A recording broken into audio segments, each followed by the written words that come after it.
Hi! Welcome back to my channel. Okay, ano po ang gagawin natin sa Semana Santa? Ito po is a piece of advice na sa inyo na yan kung maniniwala po kayo or hindi. Basta ito po ay ginagawa ko and it turns good po sa aking buhay. Okay, so wala naman po mawawala kung ito po ay yung subukan. So, ang Martes Santo or Tuesday, ang inyong gawin po ay paliguan po ang inyong mga pet para po malayo sila sa sakit. Okay? Now, number 3 is Merkulis Santo ko. Anong gagawin niyo sa Merkulis Santo is ito po ay tinatawag na Spy Wednesday. At kumuha po ng tubig mula sa ilog kung meron pong ilog sa inyo or balloon or tinatawag din na falls. Yung mga ganon. So, at ilagay po ang tubig sa isang malaking pitsel o tabo at bendisyonan po ito. So, paano ba magbendisyon po? Bendisyonan mo po ng 3 beses ng pa-cross sign. So, example, kumuha ka ng tubig. Ilagay mo po ito sa babasaging baso or porcelain glass or bowl or yung aluminum na tawag siya, yung palanggana. Bawal po tayo sa plastic ha. Tapos, bendisyonan mo po ito ng 3 sign of cross. Sabihin mo, binibendisyonan ko ito, ang tubig na ito. Tapos, pa-sign ng cross. So, mula gabi ng Martes hanggang Merkules ng 2 AM, imagine ha, 2 AM, ibuhos ang tubig na kinuha mo sa iyong sarili. So, ibig sabihin kung may ninaramdam ka po sa iyong katawan, sakit ulo mo, sakit katawan mo, basta ibuhos po ito sa katawan mo. So, pwede po, hindi po sa ulo ha, literally sa ulo. Ito po sa katawan mo, sa katawan. So, ibuhos ang tubig na ito sa iyong sarili, maglagay ng malinis na damit sa isang basang katawan. Pwede din po i-direct mo itong itap kung saan yung masakit or pwede mo po itong ilagay sa isang fish towel. Fish towel. yung ano po, yung ano ba katulad ng labakara or yung tinatawag natin na fish towel. Okay? So ito po ay ilagay sa malinis na damit sa basang katawan ang natirang tubig at ibuhos sa ilalim ng puno o damo. If ever po meron pong natirang tubig sa inyong kinuha. Okay? So, yan po ay pang-top sa inyong katawan. So, reason po nito para protektado ka sa sakit sa buong taon. Like example, maghilamos ka para maiwasan yung pasma sa iyong sakit ang ulo, yung mata, or dito sa katawan para walang mga lamig-lamig sa likod, sa katawan. Basta mag-ano ka lang, mag-tap, basta maanuhan ka lang ng tubig. So, gawin mo yan today kasi I think Merkulis na dyan sa Pilipinas. Okay, so ito po, ang reason po nito para protektado ka po sa sakit sa buong taon. Kailangan nyo to kasi this year ay talagang maano tayo sa sakit lapitin.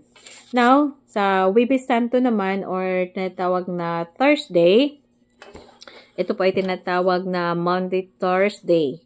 So, araw ng huling hapunan. So, ito po yung gabi na pinagkanulo ni Judas si Jesus. So, ito, iwas-iwasan nyo dito yung mga, dito nyo malalaman yung mga taong backstabber din. Dito magsilabasan ng mga taong hindi mapagkatiwalaan.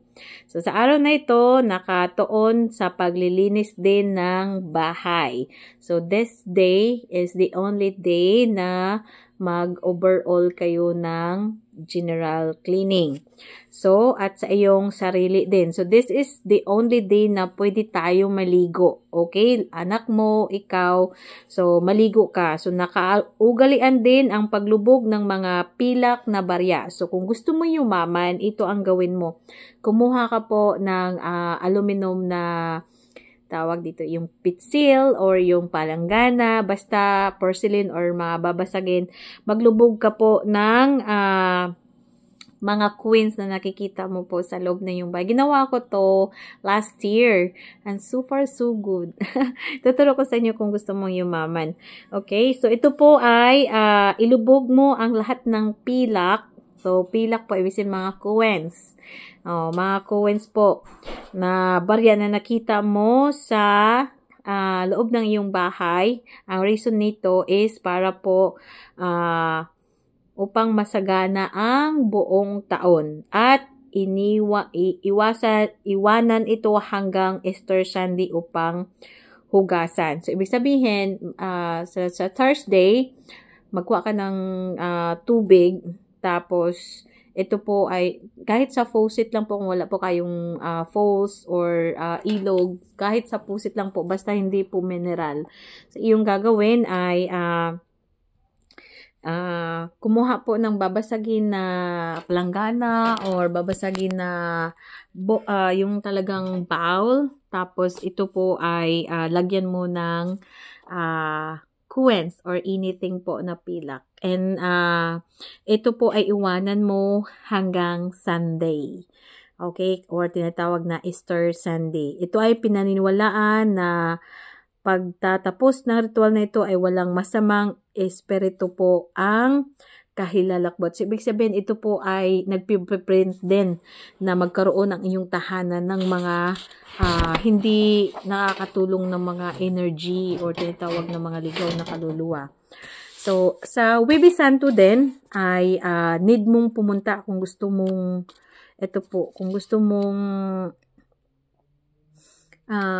ma-reward ang iyong lahat ng ginagawa. Like example, meron kang bagong business, meron kang mga gustong makamtan sa buhay. So, aside from tawag ito, fasting, meron pang isang paraan para ikaw po ay mag-grant ang inyong mga imposibleng hiling. So, ito ang gagawin mo. Pumunta ka po sa simbahan para magkumpisal at magkomunyon po. So, bumisita ka ng 7 magkakahiwalay na simbahan. So, sa inyong, 'di ba, sa inyong area may mga lumang simbahan, may mga mahihiwagang simbahan, or especially po pag bago ka pa sa simbahan na yan po ay mga naniniwala ako kasi na-try ko na yan. Basta unang visit mo talaga sa simbahan, try mong mag-wish and it will come true. Totoo yun. So, pag matapos mo yon, may paniniwala na pag nakumplito sa lahat ng istasyon po na napuntahan mo, ibig sabihin lahat ng church, 7 iba't ibang klase ng church sa lugar ninyo, magbisita ka, mangumpisal ka, at magkomunyon. So, ibig sabihin, magsimba ka kahit kunti, balik, doon ka lang, magpundo, magkumpisal, ganun. Ikaw po ay, pag makumpleto mo yung 7 different na iglesia, ikaw po ay gagamtipalaan. So, may reward or your wish will become true.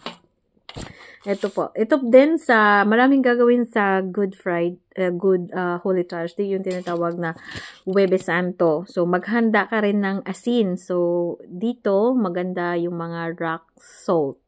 Okay, bawal dito yung mga iodized salt. Rock salt is better. So, ito po, ang bawat membro ng iyong pamilya ay dapat kumuha ng isang dakot ng asin gamit ang malinis na kamay. So, dapat maghugas muna ng kamay bago po dumakot ng rock salt, bawat ng inyong pamilya, at ibuhos ang lahat ng asin sa isang bowl. So, ito po ay maglagay ng asin sa main door at sa labas ng pinto. Yung iba, yung mga lumang bahay or mga hindi new, yung parang kayo yung sumunod. So, ang iba ay ginawang panlinis po ang asin. So, sa akin, hindi ko siya recommended kasi nga, as I told you, pag mag-dry na po ang asin at hindi nyo siya malinis ng mabuti, magkukos din po ito ng negative na energy. But, maganda ang asin pag bago po ay yung bago kayong lipat na hindi naman sa inyo or hindi nyo kabisado yung bahay na feel mo na may something paggabi, naglakad-lakad, may something ba na kasi ang bahay po kasi na may nakatira na luma diyang nakatira, yung hindi maiwanan na kaluluwa. Pag maglagay ka po ng pet, nagkakasakit lagi. Or ang iyong tahanan, maglagay ka ng mga halaman na pampaswerte, mamatay, yung madaling mamatay ba, hindi siya mabuhay-buhay, especially yung bahay ninyo palaging may magkakasakit. Sabi sabihin, may negative na energy dyan na nakatira na hindi maiwanan. So, all you have to do is, yun nga, malagay-lagi ng asin in a red pouch, lagay sa main door, tapos sa gilid din.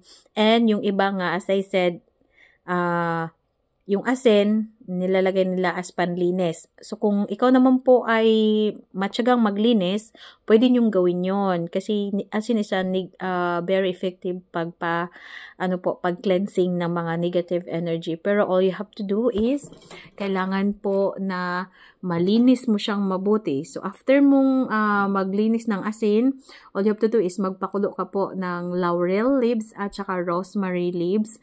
Tapos, yun ang imap mo or kudkudin mo siya para maganda. Which is good also. Basta kunting asin lang gamitin mo and then alam mo yung nagmap ka. Tapos, or nagtrapo ka using the rag. And then, mas maganda, yung isunod mo is the laurel and the rosemary. Yun po ang talagang much better. Pero kung bahay mo naman ay maganda, bagong tayo, laurel leaves at saka rosemary leaves is better po. Yun po ang maganda. Yun po ang laging panlinis ko sa aking bahay at sa aking tindahan. Okay? So, next naman is, maari ring gumamit kayo ng yellow incense natin na pinibenta ko ng 600 pesos. Yun po ang the best sa Holy Thursday. Yung tinatawag natin na Huwebes Santo. Gamitin nyo yun after nyong maglinis ng buong bahay, after nyong sinasabi yung pag-map. So, next mo is pausukan. Magpausok. Okay? So, gumamit ng yellow incense, white sage, or worn wood. Pwede yun. So, as in totally cleanse tayo that day kasi bawal na siya next. Bawal nang maglinis pag Friday. And then, after mong gawin mo, di ba, nakapausok ka na. So, maglakad ka sa loob ng lahat ng sulok ng iyong bahay. Magdala po ng kandila na galing sa simbahan. Or, tinatawag natin na perdon na kandila. So, pwede yun. Basta yung perdon na candles or yung nabili nyo sa gilid ng simbahan, pwede yung mga kandila na yun. Or kumuha ka ng kandila, pabasbasan mo sa simbahan, yun po ay mabisa. So, ibig sabihin, maglakad ka from the entrance to kung third floor ang bahay mo, galing sa entrance, magsindi ka na ng kandila. Tapos, dalhin mo to sa tuwing naglalakad ka sa lahat ng sulok ng iyong bahay. And then, magdasal po ng 3 beses na Ama Namin hanggang matapos mo yung paglibot-libot mo sa iyong bahay. So, ang kandila na ito ay tumutulong sa pagpagaling ng iba't ibang sakit. So, ibig sabihin, may cure and prevention sa inyong buong pamilya nakatira sa inyong bahay. And number 1 din, ang candles ay para matupad ang hiling.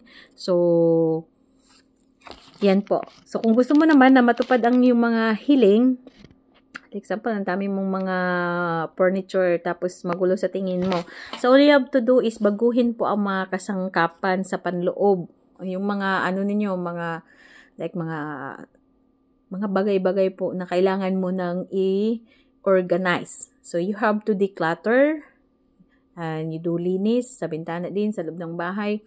At mag-organize. Kung gusto mo pong matupad ang iyong hiling at mag-aakit po to ng positibong pagbabago na darating sa inyong buhay. So, ito po, pagkatapos po, ang mga bahay ay hindi wawalisin o lilinisan hanggang sa Pasko ng pagkabuhay. So, ito po. So, ito ay napakagandang pamahiin, sulat nyo to. So, kung gusto mo bang yumaman, this is ang pagkakataon po sa Huwebes Santo. Magbilang ka po ng pera ng 3 beses sa araw na yan. So, gagawin tayo kasi gagawin ko yan. Sa umaga, bago po magmadaling araw. So, ibig sabihin, 5 to 6 a.m. magbilang ka na ng pera. Ipaypay mo, doon ka sa vendor, magbilang ka ng pera. And then, sa tanghalian, magbilang ka rin. At sa paglubog ng araw, magbilang ka. So, ito ay pininiwalaan sa mga sinauna pang mga ninuno na ang pera sa bahay ay hindi ililipat sa ganitong paraan. So, ibig sabihin, hindi po ikaw masasaid. And sa buong taon yan, upang makaakit din ng yaman sa Huwebes Santo, no, ito po ay gagawin mo yung pagbilang ng 3 beses sa Huwebes Santo. Ito din, kung gusto mo din, itong gagawin mo sa Huwebes Santo, ito ay talagang ginagawa sa mga yung mga leader sa spiritual. So, ito ay talagang tested ko rin. Kasi nga, bihirang-bihira po kasi umulan sa Huwebes Santo.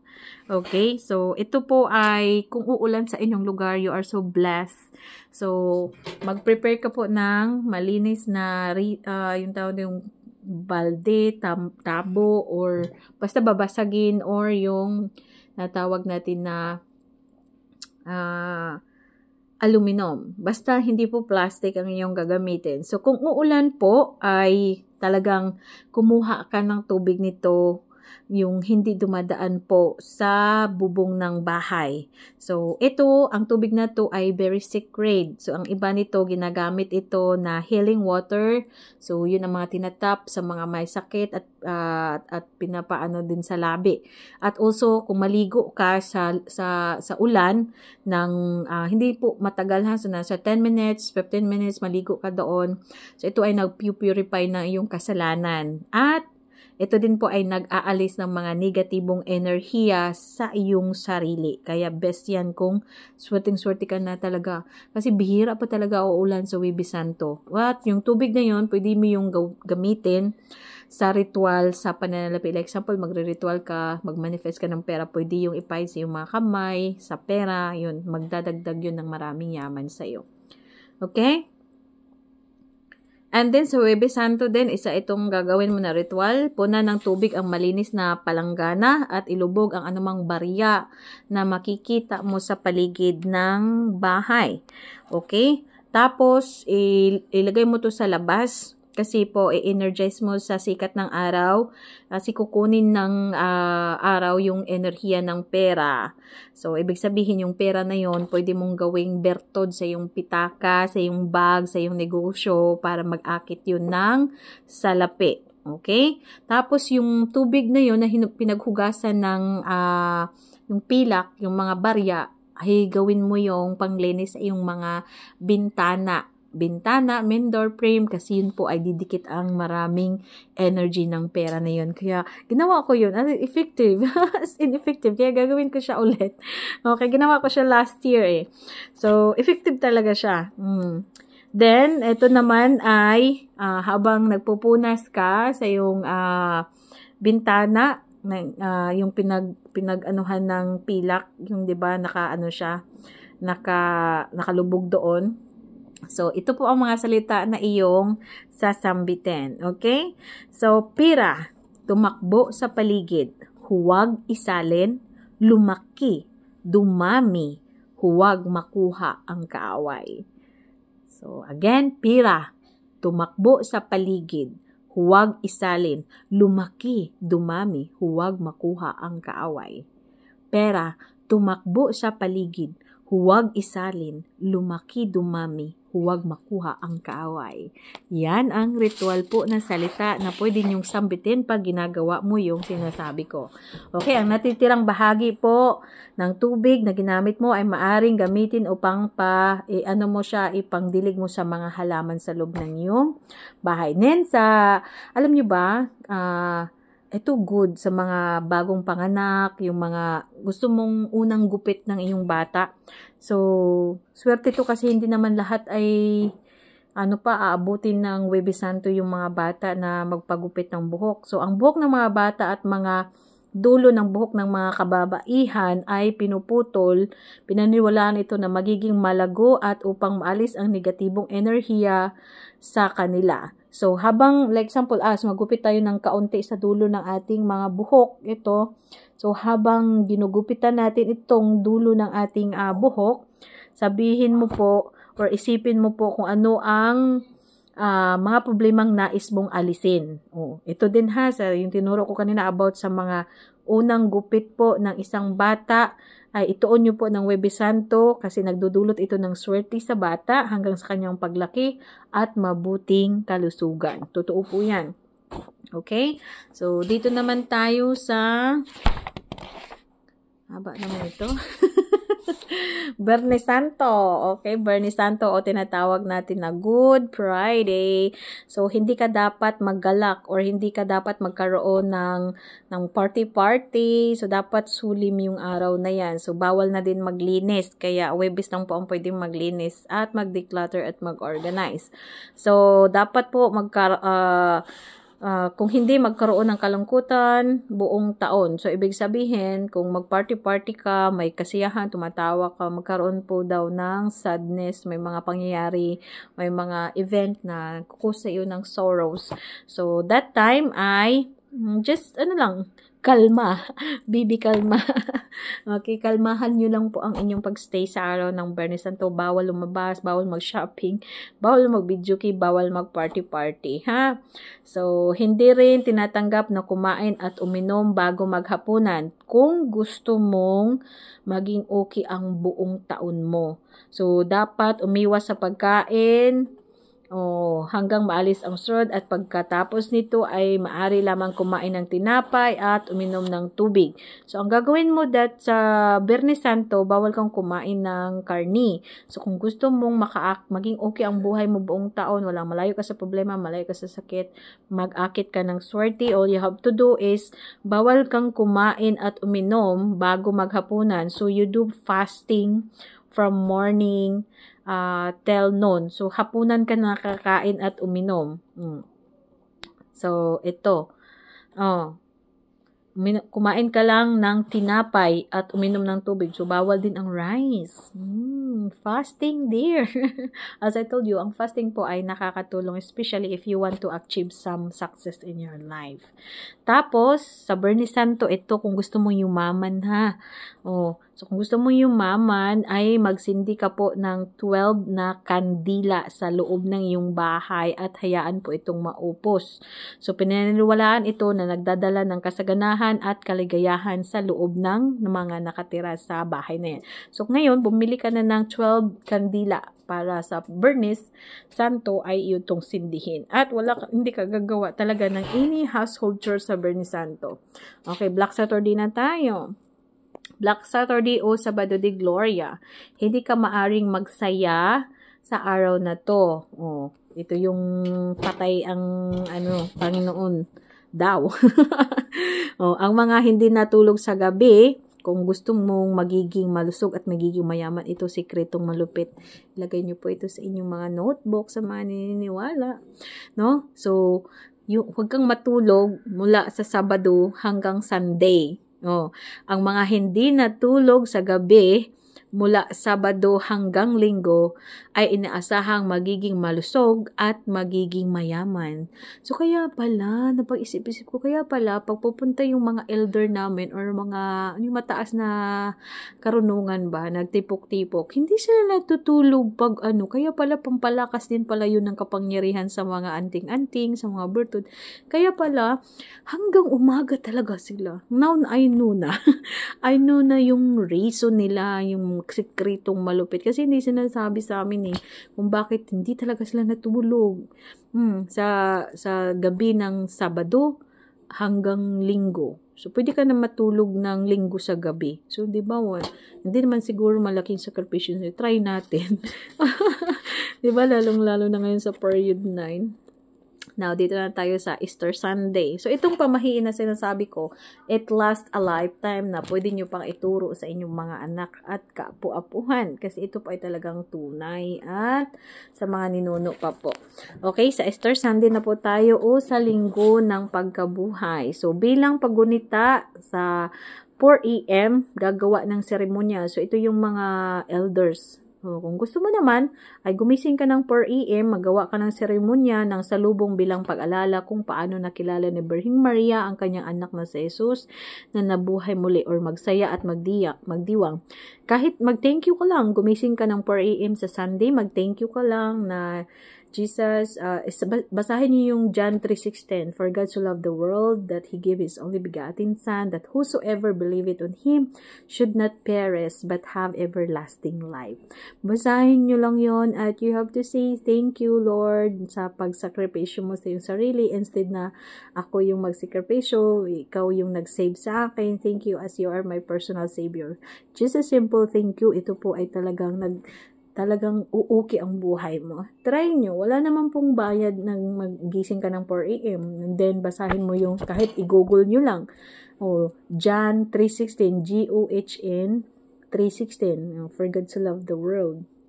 Yun, memorize mo lang siya ng 3 times to 9 times, ganun. Tapos, you say thank you. Thank you na sinisave ka niya from the yung eternal sin. Diba? Simple thank you, diba? Tignan mo, babasbasan ang iyong buhay. Maging okay ang buhay mo. Try nyo yan. At saka, yung Easter Sunday, kaya mostly sa mga tindahan closed din kasi they do celebration. Ang iba pumunta sa dagat, yung iba nagpunta sa beach, yung resort. Magsaya at magdiwang. Iwanan muna ang negosyo mula sa araw ng kamatayan at muling pagkabuhay. Yun po, ha? So, again, nabasa ko na to kanina about sa mga dapat iwasan kapag Semana Santa, sa linggo ng Pasyon, lalo na dapat umiwas sa masamang gawa at pag-iisip. At iwasan ng inggit, kawalang puso, pagkabilisa sa puso at galit. So, bawal kayong mag-course sa Semana Santa kasi babalik yun sa inyo. Walang mag-big-joke at mag-party-party. All you have to do is do the good deeds. Tumulong sa kapwa, mag-alaga sa may sakit. Do good deeds po para hindi po ikaw babalikan ng bad karma. Mag-akit ka ng good karma through good deeds. And then, bawal ka din po magpakasal or mag-open ng business, maglipat ng bahay. No big event that day. Magtayo ng bahay, bawal. Okay? Tapos, hindi ka din pwede mag-clubbing, mag-party, mag-inom ng alak, paninigarilyo, pagmumura at inggit, iskandalo, bawal ang pag-ayuno para sa malubhang may karamdaman, maggawa ng bigat na physical na paggawa, kasi nga, pag masugatan ka, matagal maghilom. Totoo yan. Totoo talaga yan. Yung mga militar din, relax that time, manlalakbay, pati ang mga batang wala pang 7 na taong gulang ay dapat po ay nasa loob lang ng bahay. So, sinabi ko na to sa isang vlog, so isabi ko ulit dito para isahan ng pagsasabi sa inyo kung ano ang dapat iwasan na nang gawin sa Semana Santa for the rest of your life. Pwede nyo itong ipamana ang kalamang ito. So, all you have to do, ito po ay mga bawal this week sa Semana Santa. Okay, huwag magwalis sa gabi, iwasan masugatan sa Semana Santa, iwasan mag-impake at maglipat ng bahay, at iwasan ang labis na pag-iingay. So, bawal siya ang party. Okay? Tapos, bawal din ang pagbusina ng sakyanan ng ilang ulit at pagsibol po sa loob ng tahanan. Hindi pinapinulutan din pagligo pagkatapos ng 3 p.m. dahil nagdudulot ito ng kamalasan. So, you have to tell your children and also your husband or wife. Okay? All you have to do is mag-repent ng iyong kasalanan para ma-purify ang inyong soul. Tapos, magkarga po magbasbas sa inyong mga gamit or ipabasbasan sa ibang mataas na karunungan at magsuot po ng mga anting-anting sa Semana Santa. Iwasan ang pagtitig sa salamin pagkalipas ng 3 p.m. dahil mag-trigger ang mga masasamang espiritu. Kasi po, 3 p.m. is pinakamahina na oras yan sa Semana Santa. Bawal din ang pagkain ng karne tuwing Biyernes Santo at kapag umulan po, bumuo sa linggo ng pagkabuhay ay may katangian ang ulan na yan sa pagpapagaling. Tapos maligo ka kung gusto mo makuha ang mga kamalasan sa buhay mo at maano ka sa sakit mo. Madali kang gumaling. And then, kumuha po ng tubig na hindi dumaan po sa bubong at ito po ay i-store sa inyong mga bote para magamit po sa hinaharap. Okay, maraming salamat po sa inyong pakikinig at wala naman pong mawawala kung ito po ay inyong subukan kasi ito po ay talagang pinaniniwalaan pa sa sinaunang panahon about sa Semana Santa. For me, in my experience, nung wala pa akong kaalaman dito, ang ginawa ko lang ay makinig sa mga sinasabi sa mga ninuno. So, kasi po, yan po ay pinaniniwalaan pa sa simula. So, kung gusto mo, okay yung buhay mo. As I said, John 3:16 is the best. Yun po, basahin mo ng paulit-ulit and you say thank you and ask God as your personal Savior. Kasi po, ang buhay natin ay temporary lang sa mundo. Lahat tayo may expiration. So, may susunod pa pong afterlife. Yun ang tinatawag na eternal life. So, if ever doon na po, kung mapunta ka sa impyerno o mapunta ka sa langit, piliin mo po ang mapunta ka sa langit kasi yun po ay there is so much joy. Kasi kung mapunta ka sa impyerno na ako, forever ka nang doon, mag-sacrifice. Wala po doong yung daw niyan, yung time out. talagang ano ka talaga doon, suffering, eternal, walang katapusang sufferings. Okay, mga mga laking uod, papasok yung ang init dahil it's eternal hell. So, all you have to do is piliin mo po yung mapunta ka sa Panginoon kasi doon ang katawan mo ay hindi na po magkakasakit, wala ka ng problema. As I said po, your life will be okay kasama ng ating Panginoon Diyos. All you have to do is magpasalamat ka sa Kanya na siya yung nagpakamatay sa cross instead of ikaw. So, sinisave ka niya. So, all you have to do is just do faith. Maniwala ka na mayroong Panginoon na nagsisave sa buhay mo from the sin. Na ikaw yung dahilan kung bakit siya nagpapakamatay. Yung dugo niya yun ay hanggang na yun sa ating mga generation. Yung anak mo, anak pa niya, hanggang sa babalik siya sa ating mundo. So, ibig sabihin, yung isang pagpakamatay niya noon hanggang ngayon, yan po ay napakasagrado ang dugo na yun. Kasi it save all the people or humanity man na maniniwala. Simple action lang po. Maniwala ka lang na siya yung nagpakamatay sa cross para sa kasalanan mo, para ma-save ka from the sin. At saka maniwala ka, siya yung savior mo, siya yung pinakamakapangyarihan sa lahat, siya yung ililigtas ka sa lahat ng uri ng kapahamakan. Especially po yung Psalm 91. Tignan niyo yun. Tapos basahin nyo. Napakagandang verse. And then, Psalm 23:1 and also John 3:16. The best po yun. Try nyo. Wala naman pong mawawala. And you have to pray direct yung attention niyo sa langit na may kinakausap kayo, which is God. Just say thank you and believe them. And then, you surrender your life to Him na siya yung nagmamay-ari na sa buhay mo. So, everything that you do, ibibless niya. Try nyo. Wala po talaga yung bayad. And you have faith na darating ang araw na babalik siya, tayo ay sasama sa Kanya. So, that faith, hindi po yun mawawala kahit magagawa ka huwag ka nang gumawa ng matinding kasalanan kasi wala naman pong perfect na tao. So, all you have to do is, kung makagawa ka ng makasalanan, kasi makasalanan ating mata, ating bibig, ating tenga, ating katawan, kasi nasa katawang lupa pa tayo. Okay? So, all you have to do is ask forgiveness. And then, try mo na, hindi mo na uulitin yung kasalanan yan. Kasi tutulungan ka as wisdom, as Holy Spirit na mag-guide sa'yo sa lahat ng gagawin. Yan po. For me, everything po, yumaman ako number 1 kasi surrender ko sa Panginoon ang lahat. And nahayaan ko na yung door lang niya ang mag-open na opportunity for me. At never niya akong pinabayaan. Ang dami niyang blessings na binigay sa akin. So, all you have to do, ituring mo siya na iyong father, iyong kapatid, iyong allies, iyong kaibigan. So, maglambing ka lang sa Kanya. Paglambingin mo siya, talagang bubuhos niya lahat ng yaman sa mundo. Basta always mo lang sabihin na, Lord, pag babalik ka, wag mo akong kalimutan kasi ako yung anak at ako'y naniniwala na ikaw yung dugo mo ay nagsisave sa akin sa kasalanan na panghabang buhay. So, ako po ay saved na, ako ay anak mo, at wag mo akong pabayaan sa lahat ng gagawin ko, my daily routine, everything I ask you.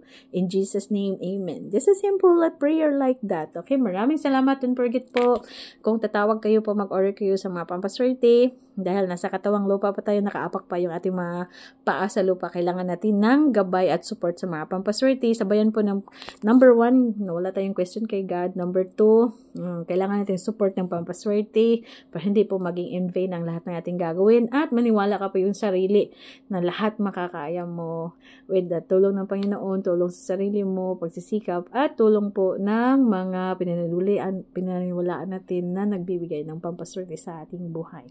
0905-626-5189 or call me 437-545-0298 if you are nasa abroad. My page po sa Facebook ay Monleon Charms 8 at my YouTube is Mocha Diwata. Thank you so much and more blessings to come. Have a good day!